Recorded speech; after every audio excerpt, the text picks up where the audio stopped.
Hello, আসসালামু আলাইকুম। কী অবস্থা সবার? তো আবারও চলে আসলাম নতুন কিছু নিয়ে। হোপফুলি তোমাদের অনেক ভালো লাগবে।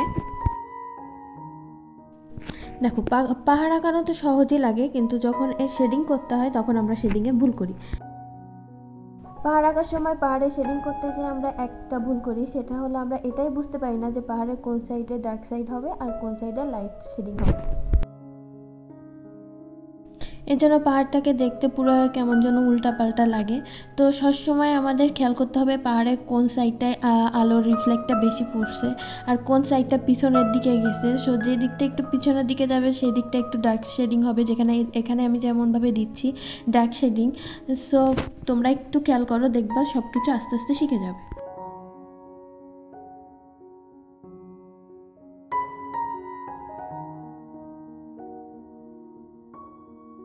তোমরা যদি এই ধরনের আর্টই করতে চাও তাহলে এই পাহাড় আঁকানোর জন্য তোমার প্যালেটে যত ব্লু রং আছে সবগুলো বের করে ফেলো, এবং সাথে ব্ল্যাক আর হোয়াইট তো তোমরা রাখবেই। আর আগের ভিডিওতে যেমন বলেছিলাম হোয়াইট কালারটা সবসময় ব্লেন্ড করার জন্য রাখবা। সো কখনো এই কথাটা ভুলবা না যে হোয়াইট কালারটা লাইটিং সাইডে ব্লেন্ড করার জন্য খুবই কার্যকরী।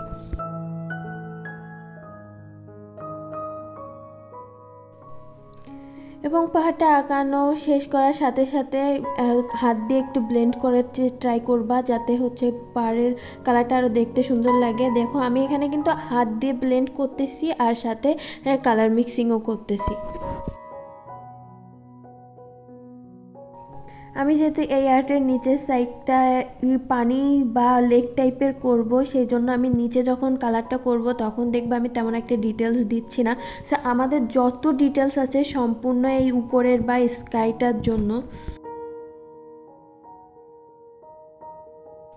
স্কাইটার উপরে আমি হচ্ছে dark blue and black colour use করতেছি, যাতে একটা ডার্ক ইফেক্ট আসে, এবং সাথে হাত দিয়ে ব্লেন্ডটাও করে দিচ্ছি। এইটা ব্লেন্ড করার পরে চাঁদের বৃত্তটা বাদ রেখে চাঁদের বৃত্তের চারিপাশে আমি হোয়াইট কালার বসিয়ে নিচ্ছি, যাতে আমি ওখানে হালকা স্কাই কালার ব্লু কালার হালকা করে অ্যাড করে তারপরে ওটাকে একটি চাঁদের লাইটিং ইফেক্ট করতে পারি। সো চাঁদের লাইটিংয়ের কাজ প্রায় শেষ, এবং এটাকে সুন্দর করে ব্লেন্ড করার পর আমি চাঁদের কাজে হাত দিব।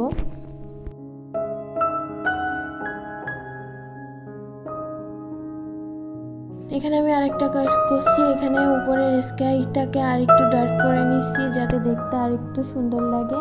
এবং আমি এখন চাঁদের জন্য ইউজ করব লাইট অ্যাশ কালার, এবং হচ্ছে হলুদ কালারটা ইউজ করব, আর সাথে হোয়াইট কালারটা ইউজ করব ব্লেন্ড করার জন্য।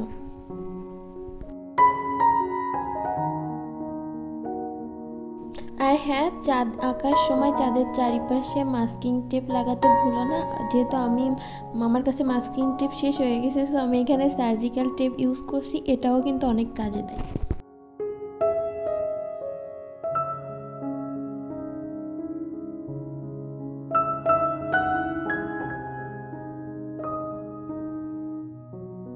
এখানে দেখতেই পাচ্ছ হোয়াইট কালারটা দিয়ে আমি চারটাকে আরেকটু ব্লেন্ড করার ট্রাই করতেছি। দেন এখন ব্লেন্ড করার পরে আমি মাস্কিং টেপটা উঠাই ফেললাম। তো উপরের কাজ আপাতত আমাদের শেষ। নাও আমরা এখন হচ্ছে নিচে ঝাউ গাছের পোর্শনটা দেখব। এখানে আমি ইউজ করছি ডার্ক গ্রিন অ্যান্ড সাথে ব্ল্যাক কালারটাও আছে, অ্যান্ড জাস্ট গ্রিন কালারটাও আমি ইউজ করছি। আর এখানে আরেকটা কাজ করছি যেটা আমি দেখাইতে ভুলে গেছি, সেটা হচ্ছে একটা ধারালো কিছু দিয়ে ওইখানকার রংটা উঠাই ফেলছি, যাতে হচ্ছে এই কালারটা অনেক সুন্দরভাবে বসে।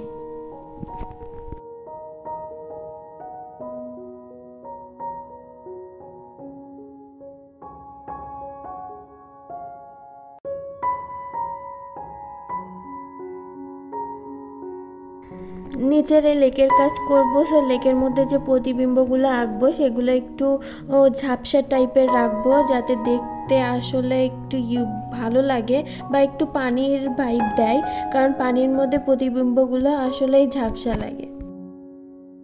সেজন্য পানির মধ্যে যে প্রতিবিম্বগুলো থাকবে সেগুলোকে বেশি একটা ডিটেলিং করার কোনো প্রয়োজন নেই। তোমার যেমন মন চায় তুমি তেমনভাবে ওটাকে বসাইতে পারলেই হচ্ছে।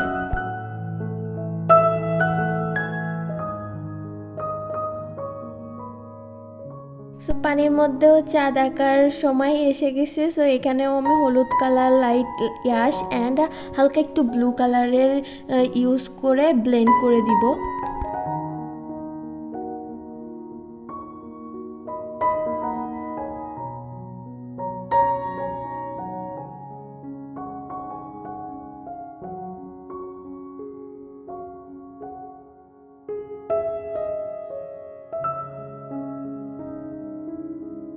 আর সেই সাথে পানির বাকি কাজগুলো সেরে ফেলতেছি। এখানে ব্লু, স্কাই ব্লু এই দুইটা কালার দিয়ে ব্লেন্ড করব এবং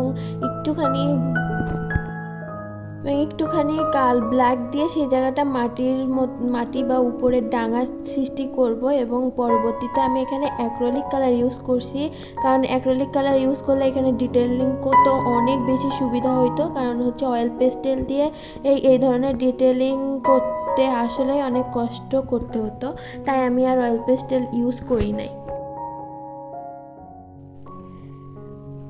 green and yellow acrylic colour use করছি ঘাসের জন্য। সো এটা একটু হালকা আর বেশি কম বেশি এমন করে মিক্সিং করে হচ্ছে আমি গাছের পাতাগুলো আর ঘাসগুলো এঁকে ফেলছি।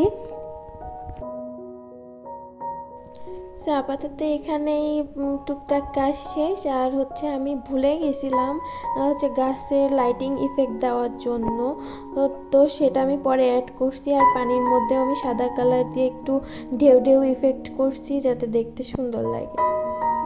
সো এই তো এখানে আজকের কাজটা শেষ। তো তোমাদের কেমন লাগছে আমাকে জানিও। আল্লাহ হাফেজ।